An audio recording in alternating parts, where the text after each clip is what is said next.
আজকের এই পৃথিবীতে সমস্ত ইউরোপ এবং ইবাদত এবং বন্দিগি, ঈমান এবং ইসলাম যাদের জীবনে নাই, তাদের একটাই কথা যে জীবন মানে উপার্জন। জিন্দিগির একটাই লক্ষ্য, উদ্দেশ্য, মাকসাদ যে রোজগার। আজকের এই গোটা পৃথিবীতে বস্তুবাদের এই দুনিয়ায়, পুঁজিবাদের এই দুনিয়ায় উপার্জনের এই পরিমাণ কামাই, রোজগারের এই পরিমাণ নেশা যে আজকে সংখ্যাগরিষ্ঠ মুসলমানের কলিজার ভিতরে, মাথার মধ্যে, ব্রেনের মধ্যে দুশ্মন এ কথা শক্তভাবে বসায় দিছে, তুমি এবং তোমার পরিবার, ছেলে মেয়ের জীবনের একটাই মাকসাদ উপার্জন। উপার্জন, রোজগার, রোজগার, রোজগার, জীবনের একটাই মাকসাদ। ছেলে বড় হইতেছে, টেনশন বাড়তেছে, কি করে খাইব, কি করে খাইব, কি করে খাইব। ওনার নিজের জিফুত বড় হইতেছে, ওনার টেনশন কেমনে বাড়িঘর বড় করব, কেমনে আরো বার ঘর করব, আরো জমি, আরো বাড়ি, আরো তালা। উপার্জন, দুনিয়া। আমাদের কাছে এটা এই ইউরোপ আধুনিকতার পৃথিবী আমাদের মাথায় বুঝাই দিছে জীবন মানেই উপার্জনের ফিকির, উপার্জনের ফিকির। অথচ আল্লাহর কসম, আল্লাহ তাআলা বলছে জীবন মানে ইবাদত। জীবন মানে কি? ওমা খালাকতুল জিন্না ওয়াল ইনসা ইল্লা লিয়াবুদুন। ইবাদতের জন্য আল্লাহ করে বানাইছে। যেটা আমাদের 1 নম্বর ছিল, আমরা সেটাকে 2 নম্বরে নিয়ে আসছি। যেটা 2য় নম্বরে ছিল, এটাকে আমরা 1 নম্বরে নিয়ে আসছি। উপার্জন করা না জায়েজ না, উপার্জন করা ইসলামে নিষেধ না, উপার্জন করা ইসলামে নিরুৎসাহিত করে নাই, বরং আল্লাহর নবী সাল্লাল্লাহু আলাইহি ওয়াসাল্লাম বলছেন, তালাবু কাসবিল হালালে ফরিদাতুন বাদাল ফরিদা। নামাজ ফরজ, নবীজি বলেন এই ফরজ নামাজ আদায়ের পরে হালাল রোজগার তালাশ করা ফরজ। যাকাত ফরজ, যাকাত ফরজ আদায়ের পরে হালাল রোজগার তালাশ করা ফরজ। রোজা ফরজ, রোজার ফরজ আদায়ের পরে হালাল রোজগার তালাশ করা ফরজ। হজ ফরজ, হজ ফরজ আদায়ের পরে হালাল রোজগার তালাশ করা ফরজ। ইসলামের যেই মৌলিক ফরজ ইবাদত, ওই ফরজ ইবাদত পালনের পরে উপার্জনের তালাশ করা, এটাও ফরজ। এটা সুন্নত না, এটা নফল না। তাহলে ইসলাম উপার্জন করতে, রোজগার করতে নিষেধ করছে? নিষেধ করে না। কিন্তু আমরা উল্টায় ফেলছে। আমাদের কথা হলো জীবন মানেই উপার্জন, এজন্য উপার্জনের ফিকির হয় প্রতিদিন, ইবাদতের ফিকির হয় শুক্রবারে 2 রাকাত। এটা হয়ে গেছে 2য় নাম্বার। রোজগার হবে প্রতিদিন, নামাজ হবে শুধু শুক্রবার, নামাজ হবে শুধু শুক্রবার, শুধু 2 রাকাত, শুধু 2 রাকাত, শুধু 2 রাকাত। 1:25-এ ঢুকবে মসজিদে, 1:40-এ বাইরে যাবে। এই 15 মিনিট, 15 মিনিটের মধ্যে কমপক্ষে ঘড়ি দেখছে 30 বার, 30 বার। ইমাম সাহেবের বিরুদ্ধে ওনার অভিযোগ, উনি 30-এর জামাতটা 35-এ নিল। ওনার অসুবিধা হয়েছে, উনি যে মসজিদে 5 মিনিট বেশি থাকছে, এ কারণে শয়তান ওনারে কামড়াইছে বেশি, ওনারে গুড়া কিরমিয়ে কামড়ায়, বুঝলেন না? ওনারে কামড়াইছে ইবলিস। এই জন্য উনি ধমক দিছে ইমাম সাহেবের মুয়াজ্জিন। হ্যাঁ, মাইক ফেলে ছাড়তে মনে হয় না, মাইক ফেলে ছাড়তে কোনো টাইম টেবিল নাই। না, টাইম টেবিল তো আপনারে না, আপনার আব্বারে না টাইম টেবিল। সময় দেওয়া, সময় প্রতিটা মুহূর্ত বলেন। এটা আমি রাগ করে বলতেছি না, আমার শায়েখ এটা আমাকে বলছে, আল্লামা মুফতি মুশতাকুর নবী কাসিম। আমি একবার উমরার মধ্যে, আল্লাহর ঘরের তাওয়াফের মধ্যে তাড়াহুড়া করছি। এ তাড়াহুড়া করারে কইছে, তাড়াহুড়া করলেন কেন? আপনারা বলছি ধীরে ধীরে তাওয়াফ করতেন। আমি বলছি হুজুর ধীরে ধীরে করলে সময় বেশি লাগে। তখন হুজুর আমারে বলছিল, মাওলানা সময় আপনার আব্বার নেই। আমি বলছি না। বলছে তাইলে সময় কার? বললাম যে আল্লাহর।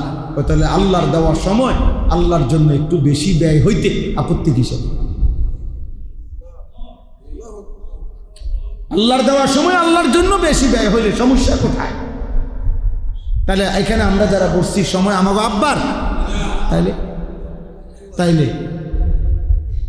এজন্য জীবন মানে ইবাদত, জিন্দিগির মাকসাদ হলো ইবাদত, আল্লাহর গোলামি, আল্লাহর বন্দিগি, আল্লাহ তাআলার ইবাদত। আজকে আমরা এটা নিয়ে গেছি পিছনে, আমাদের উপার্জন নিয়ে আসছি আমরা আগে, আমাদের ঘর, আমাদের বাড়ি, আমাদের বাজার, আমাদের ব্যবসা, আমাদের বিদেশ, এটাকে আমরা আগে নিয়ে আসছি। আগে নিয়ে আসার কারণে আমাদের পুরো জিন্দিগি এলোমেলো হয়ে গেছে, কারণ আমরা উল্টায় ফেলছি। কথা ছিল আগে ইবাদত, তারপরে রিজিক, রিজিকের তালাশ, উপার্জন, আমরা এটাকে উল্টায় ফেলছি।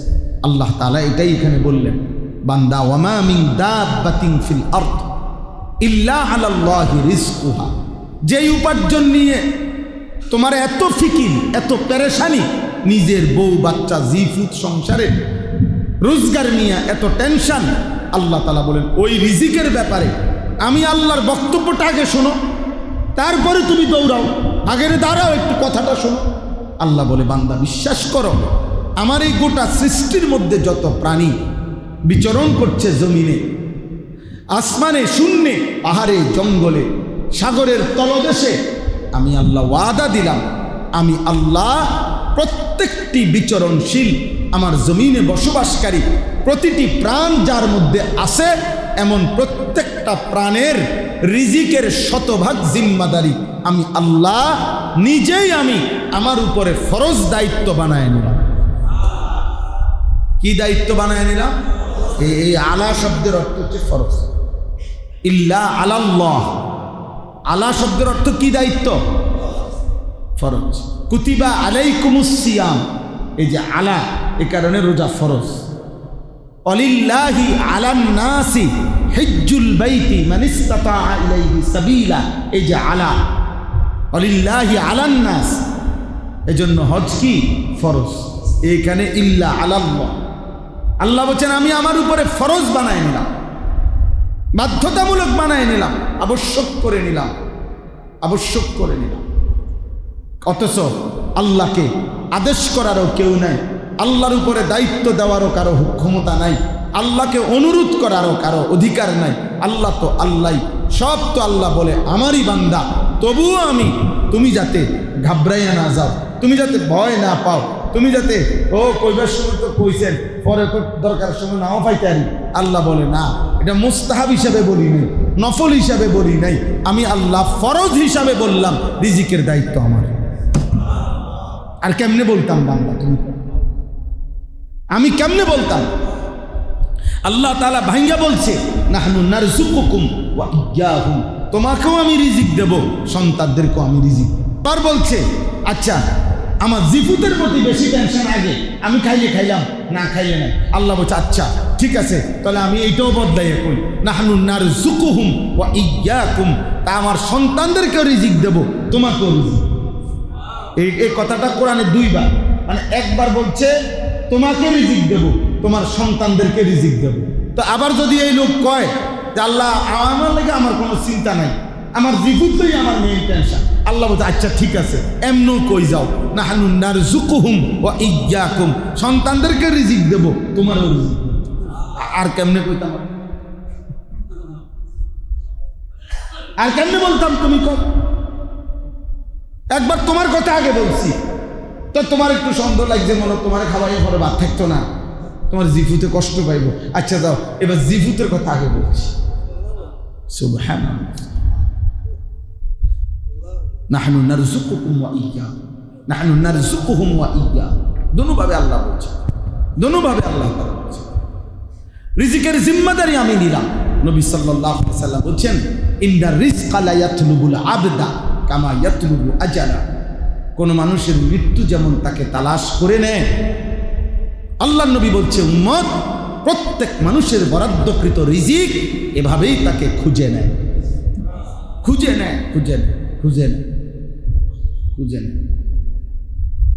আমি প্রায় সময় এখনো, আমার ছোট মেয়ে 4.5 বছর মেয়ে, অধিকাংশ দিন এখনো ও আমার মেয়ের সাথে আমি আম কাইটা খাওয়াই বেশিরভাগ দিন, এখন যে বাজারের আম। তো এমন অনেক সময় হয় এই প্রতিদিনে যে কোনো একটা টুকরা আম আমি ওরে দিতেছি, ও খাইতেছে, আরে পরে এই টুকরাটা আমার জন্য আমি দিয়েছি, এনে নিয়ে আসি, এমনও অনেক সময় হয় যে আমি এটা আমার এই টুকরাটাও নেয় আমার কাছ থেকে, তাহলে এটা তার রিজিক, সে মনে যেন ছিনাই নিচ্ছে, ও যেন বলতেছে আব্বা এটা আপনার না, এটা আমার রিজিক, আমার। আল্লাহ তাআলা বলেন বান্দা প্রত্যেকের রিজিক আমি যথাযথ পৌঁছিয়ে দেব, রিজিককে তালাশ করে নিব। তো এখানে আল্লাহ তাআলা বলেন আজকে আমরা এই যে তালিবে ইলম যারা ভাই মাদ্রাসায় পড়ো, ভাই কওমি মাদ্রাসায় আমরা পড়ালেখা করি, দোস্ত আমার 160 বছর তো এই পৃথিবী 1 সিজন 2 সিজন নামিয়া 1866 সনে মে মাসের 30 তারিখ দারুল উলুম দেওবন্দ আমাদের কওমি মাদ্রাসার প্রথম মাদ্রাসা প্রতিষ্ঠিত হয়েছে। সেই থেকে নিয়ে 2026 পর্যন্ত এক টানা এই পর্যন্ত 160 বছর, 160 বছরের ইতিহাসে হাজারবার লক্ষবার এই পৃথিবী দেখছে কওমি মাদ্রাসায় পড়ার কারণে রিজিকের জন্য কেউ মরে নাই, রিজিকের জন্য কেউ বরবাদ হয় নাই। 160 বছরের যেই ইতিহাস হয় নাই, আগামী 160 লক্ষ বছরও এই ইতিহাস হবে না ইনশাআল্লাহ। এটা হবে না, নাই তো পৃথিবীতে গত 160 বছরে ইতিহাসে দারুল উলুম দেওবন্দ প্রতিষ্ঠিত হওয়ার পর থেকে আজকে পর্যন্ত কওমি মাদ্রাসার কোনো সন্তান, কওমি মাদ্রাসার কোনো আলেমে দ্বীন, কওমি মাদ্রাসার আকীদা লালনকারী কোনো পরিবার ভাতের অভাবে, রিজিকের অভাবে, সম্পদের অভাবে ধুকে ধুকে মরে গেছে, সেই ইতিহাস পৃথিবী দেখাক। কথা বলে দেখা বলে। এই জন্য তালেবে ইলমদেরকে উৎসাহের জন্য বলি, উৎসাহের জন্য দোস্ত আমার হিম্মত করো। রিজিকের ফয়সালা কার হাতে? আল্লাহর হাতে, আল্লাহর হাতে, আল্লাহর হাতে, আল্লাহর হাতে। আমি সরকারি মাদ্রাসায় চাকরি করতাম, 11 বছর চাকরি করছি। যে সময় চাকরি ছেড়ে দিছি, হজে গেছি, আমার শায়েখ আল্লামা মুফতি মুশতাকুর নবী সাহেব আমার বলছিল, মাওলানা এতদিন গুণে নিছেন, এখন আর গুণা ছাড়াই না। মালিক একদিনও বেইজ্জতি করেন। আলহামদুলিল্লাহ, আলহামদুলিল্লাহ। বুজুর্গানে দিন আউলিয়ায়ে কেরাম বলে যে আল্লাহ যেন ডাক দিয়া তার বান্দাকে বলে, বান্দা আমার জন্য ছেড়ে দেখো, আমার জন্য ত্যাগ করো, আমার জন্য ত্যাগ করো। যদি আমি তার চাইতে বেশি তোমারে না দেই তো আমি আল্লাহরে খোঁটা দিও যে আমনের কথা মতো দুনিয়া ছাড়ছিলাম, আমনে বেশি দিলেন না, কা জবাব। আল্লাহ বলে আমি এমন আল্লাহ না, তোমার মতো বান্দা আমারে খোঁটা দিবার মতো আমি এমন খোদা না। মুচকে লিয়ে ছোড়কে দেখ, আমার জন্য ছেড়ে দেখো, দুনিয়া ছেড়ে দাও বেটা, দুনিয়ার লোক ছেড়ে দাও। আল্লাহ তাআলা বলছে যেটুকু রিজিক প্রাপ্য বরাদ্দ আমি আল্লাহ পৌঁছাবেন কিনা? ওয়ায়ালামু মুস্তাকাররাহা ওয়া মুস্তাওদাআহা। আশ্চর্য সুন্দর এই শব্দ। আল্লাহ তাআলা বলছে বান্দা তোমার জীবনের 2টা ঠিকানা হায়াতে, একটা হলো পূর্ণ ঠিকানা, আর একটা হলো সাময়িক ঠিকানা। তুমি নির্দিষ্ট একটা ঘর পরিবার আছে তোমার, এখানেই তুমি অধিকাংশ সময় থাকো। আবার জীবন চলার পথে তুমি বিভিন্ন সময় বিভিন্নখানে থাকো। আল্লাহ তাআলা বলেন, কারণ আমি অধিকাংশ সময় দুপুরে ভাত খাই বাসায়, আর অধিকাংশ সময় রাত্রের খানা খাই মানুষের বাড়ি মাহফিলে, না? তো আল্লাহ তাআলা বলে, আনিস তুমি পূর্ণ ঠিকানা যে বাসা, ওইখানেও তোমার রিজিক কখন পৌঁছাইতে হবে আমি মুস্তাকার, তোমার আসলি ঠিকানা এটাও আমি জানি। মুস্তাওদাআহা, জীবন চলার পথে সাময়িক ঠিকানা কখন কোথায় এটাও আমি জানি। দেখবা ঘরেও আমি রিজিক পৌঁছাইছি, আবার মাহফিলের জন্য তো সিলেট গেছো, সেখানেও আমি রিজিক আমি জানি, আমি জানি। ইয়ালামু মুস্তাকাররাহা ওয়া মুস্তাওদাআহা। আর এটার দ্বিতীয় তাফসীর হলো তুমি পূর্ণ হায়াত কোথায় থাকবা এটাও আমি জানি। শেষ পর্যন্ত মুস্তাওদা, তোমাকে দাফন করে কোন কবরস্থ করা হবে আমি সেটা জানি। কোন কবরের মাটিতে তুমি ঢুকবা আমি সেই পর্যন্ত সেটাও জানি। অতএব তুমি ঘাবড়াইও না, তুমি বাড়িতে থাকলেও আমি রিজিক দেব, সৌদি আরব থাকলেও রিজিক দেব, মুরাদনগর থাকলেও রিজিক দেব, চিটাং থাকলেও রিজিক। হুয়াল্লাযী জাআলা লাকুমুল আরদা যালুলান, আল্লাহ বলছে জমিন পুরাটা আমি তোমাদের অধীনস্থ করে দিয়েছি। ফামশু ফি মানাকিবিহা, আমার জমিনের পিঠে তোমরা চলো যেখানে মন চায়। ওয়াকুলু মির রিজকিহি, আমি আল্লাহর রিজিক খাও। দেখো গিয়া বাংলাদেশও আমার রিজিক, সৌদিতে আমারই রিজিক, ইটালিতে আমারই রিজিক, এখানেও আমার রিজিক, সেখানেও আমার রিজিক। কার? আল্লাহ না। ওয়াকুলু মির রিজকিহি, শুধু এতটুকু মনে রেখো বান্দা, ওয়া ইলাইহিন নুশুর, যেখানেই থাকো যেখানেই খাও একদিন আমার কাছে ফিরতে হবে। সুবহান। কুল্লুম ফি কিতাবিম মুবিন, আল্লাহ তাআলা বলেন সব কিছু আসমান জমিন সৃষ্টি 50,000 বছর আগে আমি আল্লাহ তাকদীরের মধ্যে লিখে রাখছি।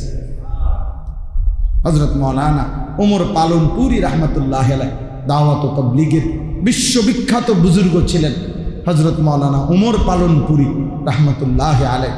উনি বলতেন যে হে আল্লাহর বান্দা, হ্যাঁ পানির টাঙ্কিতে 500 লিটার পানি, নিচে ট্যাপ বুঝেন না, ট্যাপ যতই বাড়ান পানির টাঙ্কির মধ্যে তো 500 লিটার পানি, ট্যাপ কম থাকলেও পানি শেষ হইলে 500 লিটার শেষ হবে, বাড়াইলেও ট্যাপ 500 লিটারই শেষ হবে। বুঝেন নাই? টাঙ্কি 500 লিটার, এখন এখানে 5টা ট্যাপ দিয়া অজুর ব্যবস্থা করছে, এখন 5টা ট্যাপ দিয়া পানি পড়তে পড়তে শেষ হয়েছে কত লিটার। এখন মুসল্লিদের কষ্ট হয় 5টা ট্যাপে, এই জন্য কমিটি আরো 5টা ট্যাপ লাগাই দিচ্ছে। এখন ট্যাপ হয়েছে কয়টা? 10টা। এখন 10 ট্যাপ দিয়ে পানি পইরা পানি শেষ হয়েছে, এখন কয় লিটার পানি শেষ হয়েছে? কি লেগে 5 লিটার? ট্যাপ না বাড়ছে? কি বাড়ে নাই? কি ওইখানে কি বাড়ে নাই? কি বাড়ে নাই? তাহলে আল্লাহ তাআলা বলে বান্দা, এখানে জমিনে তুমি যত রকমের ধান্দাই বাড়াও, আর সে তো আমি আল্লাহ তাআলার কাছে রিজিক নির্ধারিত। বুঝেন না?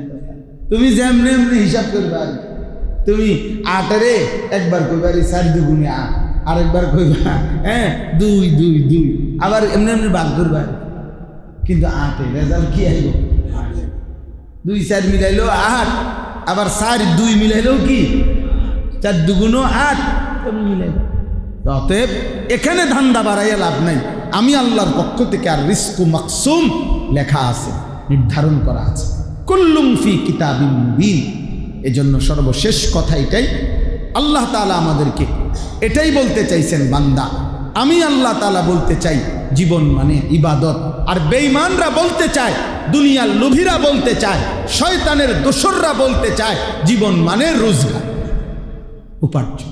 কোরআন থেকে এবার শুনে আল্লাহ তাআলা কোরআনে বলছে, আশ-শাইতানু ইয়াইদুকুমুল ফাকরা ওয়া ইয়া'মুরুকুম বিস-সু'i ওয়াল ফাহশা। আল্লাহ তাআলা বলে শয়তানের ডিউটি, শয়তান প্রতিনিয়ত তোমাদেরকে ভয় দেখাচ্ছে আল ফাকরা, অভাবের, দারিদ্রতার। তাহলে শয়তান ভয় দেখায় দারিদ্রতার, আর আল্লাহ তাআলা উৎসাহিত করে যে রিজিকের দায়িত্ব আমি নিলাম। ফাফিররু ইলাল্লাহ, অতএব আল্লাহর দিকে ফিরে আসো। কার দিকে ফিরে আসো? এজন্য তালেবে এলেম আমরা নিয়ত করি যে কওমি মাদ্রাসায় জীবন মৃত্যু ইনশাআল্লাহ উলামায়ে দেওবন্দ আর আসলাফের পদতলেই আমরা জিন্দেগি কাটাবো ইনশাআল্লাহ।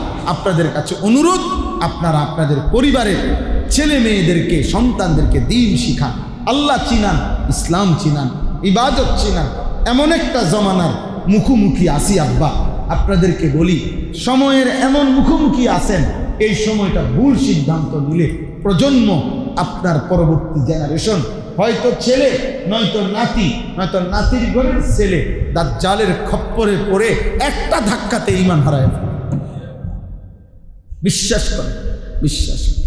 এই মুহূর্তের সময়ের, আমার আর সময় নাই, নাহলে আমি আরো ভাঙ্গা বলতাম বিস্তারিত। এই মুহূর্তের সময়ের দাবি, এই মুহূর্তের সময়ের দাবি আগামী প্রজন্মকে এই পরিমাণ মজবুত ঈমান শিখানো, এই পরিমাণ ঈমান, ইলম, তাকওয়া, ইবাদতের উপরে চেষ্টা করা।